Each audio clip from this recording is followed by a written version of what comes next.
Welcome back to part 2 with me, and in today's video, like I said in the last one, we'll be talking about the barriers of the individuals for 3 different target groups at the different levels of sports development continuums.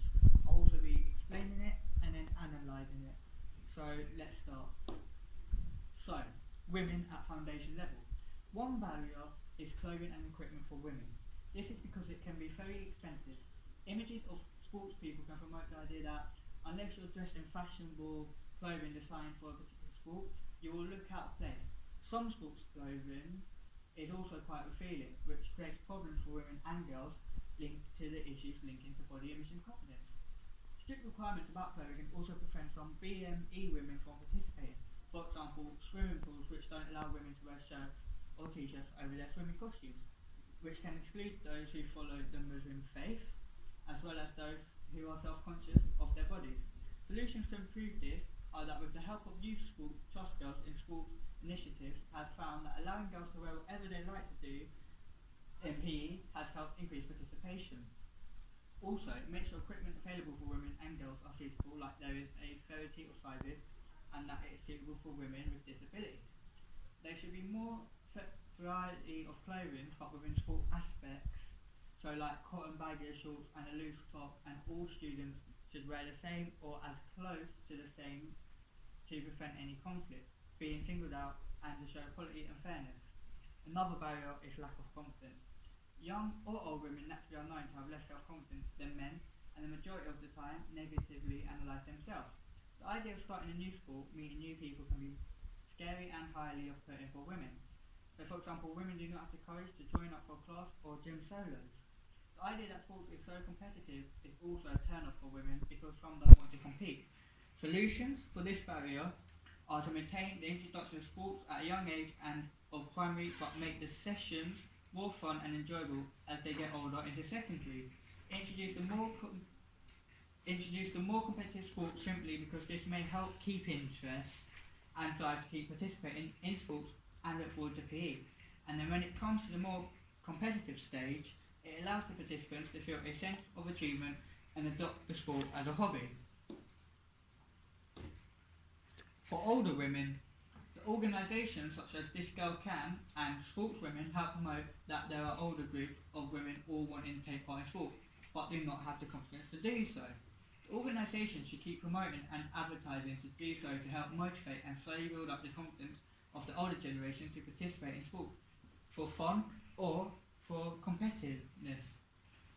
Another solution is for the local community to advertise their older classes to show that they do not have to travel far to attend classes such as the Keep Fit or Walking Club, to give the older generation the opportunity to partake. Make sure all women or girls, regardless of skills or experiences, get the chance to be an active part of activities and teams, where competition is a key component of an activity or sport.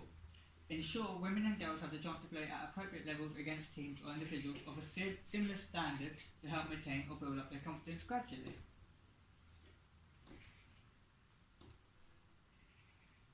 The next target group I looked at was the elderly, and this was at the participation level. So one barrier is lack of opportunity. The elderly struggle within the basic grassroots and foundation level with opportunities, so for them to reach participation level is somewhat a challenge. There are minimal club and competitive matches provided for them, and when it is provided, it is at minimal level. They have the basic fun classes, but do not have the high intensity opportunities such as weekly competitive matches. However, recently the idea of walking football has been introduced for older men who are slightly interested in more competitive sports, but is still struggling to take off and become of higher status and increase participation levels.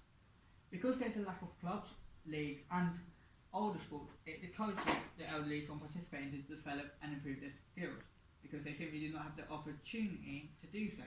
To reduce this barrier, you can apply for government funding to provide more opportunities for the elderly, so local areas can competitively compete against each other, allowing the elderly skills and knowledge to develop at a higher level.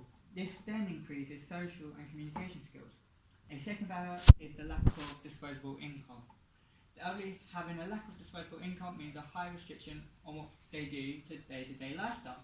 This therefore means that they may struggle to find the funds for club fees, travel to clubs, match fees, and plan to spend their money on more important things like heating and electricity bill. To resolve this barrier and to lower it, you can put in place the idea of specific funding for the more popular sports involving the elders, and provided transport services and provide the club fees at a minimal cost to allow the opportunities to attend and budget their living costs too. This further allows the elderly to participate in sports of their choice such as tennis and badminton rather than the stereotypical sports of bowls or croquet. It also allows them the chance to develop and improve their sporting skills, social and communication skills. A third barrier is family.